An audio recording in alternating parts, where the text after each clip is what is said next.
This is the Trinidad and Tobago National Commission for UNESCO, the United Nations educational, scientific and cultural organization, of which Trinidad and Tobago has been a member for more than 40 years, working to promote a culture of peace. The Constitution of UNESCO, the United Nations Educational, Scientific and Cultural Organization, requires that every member state establishes a national commission bringing together kind of the intellectual and experts in all the areas covered by UNESCO. When UNESCO requested us to honor this part of our membership, I was asked to set it up.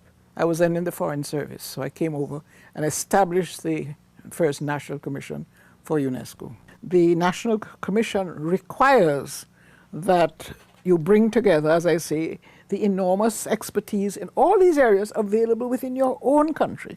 And it is the only organization that does this, that continuously draws on the expertise available from our own people.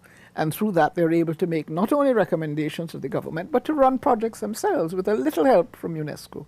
The National Commission is like an oasis in the public service, in the sense that it utilizes national experts to look at national problems and needs and come up with unique solutions. Some other interesting things that happened were Trinidad and Tobago getting representation on international bodies of UNESCO and even challenging for the position of Director General of UNESCO when we put forward Professor Lawrence Carrington as our candidate.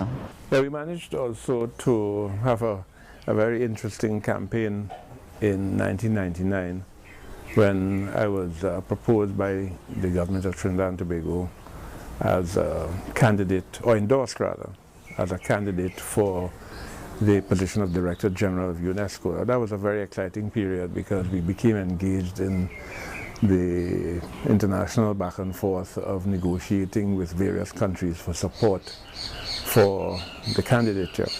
I won't go into all the details, but we ended up finishing third behind Japan and Saudi Arabia. If one finishes third behind Japan and Saudi Arabia and one looks at the relative wealth of the countries concerned and their ability to engage in bilateral arrangements of substance, I don't think we did badly at all. 2005 to 2014, the Decade for Sustainable Development and the National Commission for UNESCO blend Trinidad and Tobago's development goals with UNESCO's by focusing on youth. UNESCO's ideals encapsulate all that we as a nation need for truly sustainable development, covering all the fields: education, science, culture. And UNESCO covers culture in the broadest sense, not just the entertainment side of culture, the dance, etc. It goes into culture in terms of what is intrinsic in the national psyche. Youth are a particularly important dimension of our work.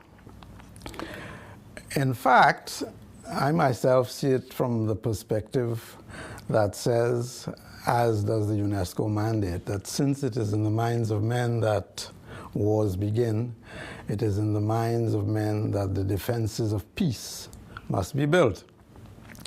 And most important there is to get into the minds of the youth the UNESCO ideals, the work we're doing towards a culture of peace, the work we're doing in relation to sports, the work we're doing in relation to culture, the enchantment with science.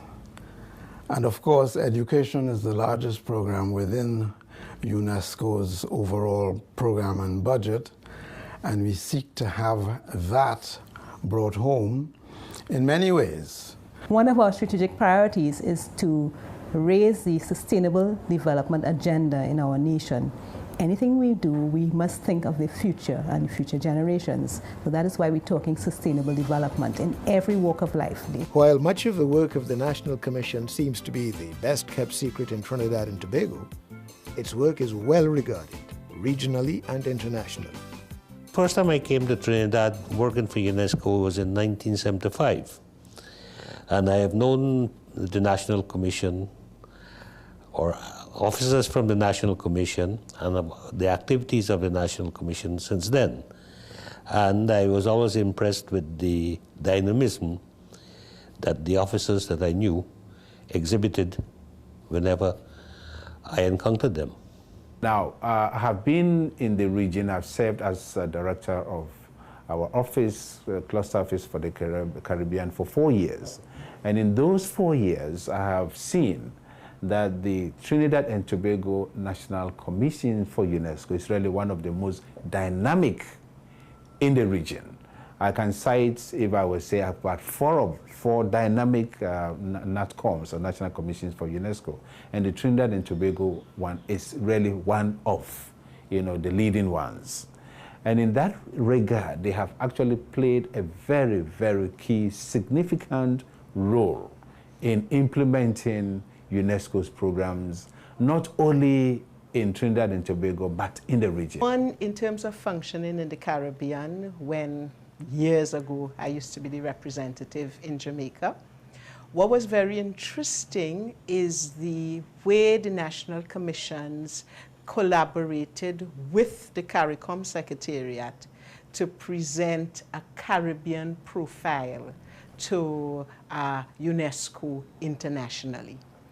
And I recall there was one thing called Focus on the Caribbean, where basically all the national commissions came together to present to the senior personnel of UNESCO, the Director General and so on, the way they felt UNESCO would best serve the Caribbean. And it's very impactful if you have all these groups coming together and addressing the world.